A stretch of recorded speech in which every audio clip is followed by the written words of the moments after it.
Hi everyone. This is another video that goes along with the spiritual storyline of Crossroads, which is the latest Miller's Creek novel.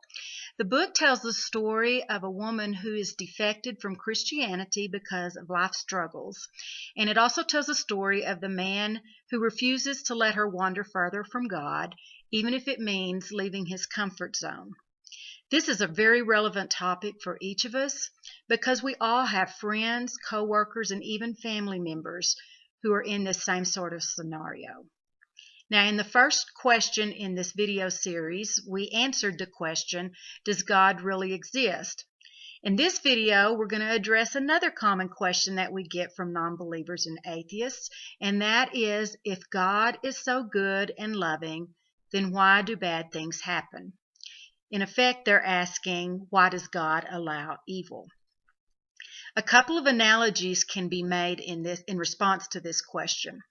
First of all, living in an evil world is very much like a dark, cloudy day.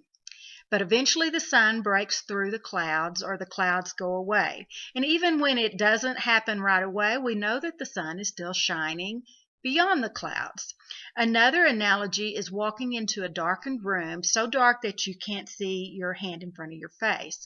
But once you light even the tiniest of flames, that darkness is dispelled. And what I think is fascinating is that the opposite is not true. Darkness can never overcome light.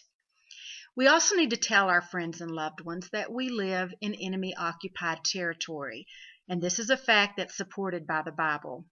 Satan, whatever you want to call him, was one of God's angelic beings who revolted, and the story is found in Isaiah 14. Jesus, during his time on earth, mentions how he witnessed Satan falling from heaven in Luke 10:18. The devil, being a force of evil, immediately began his work of killing, stealing, and destroying, starting with Adam and Eve, and he continues his attack against mankind even today. We live in the middle of a rebellion or a civil war, and the good news is that the two sides are not equal. One has supreme power, and the other has power for now.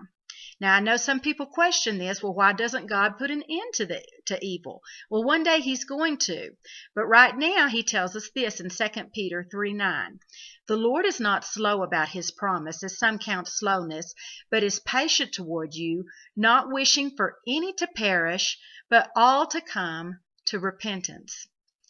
So one day God's going to put a stop to the rebellion. Satan's days are numbered.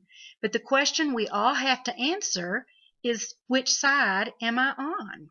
There's no neutral territory. You can't stand with one foot on one side and one foot on the other.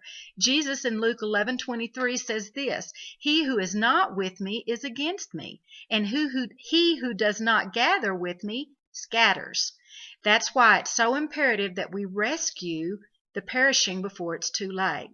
My prayer is that none of us will leave a stone unturned in keeping the enemy from deceiving even one person who's in our circle of influence.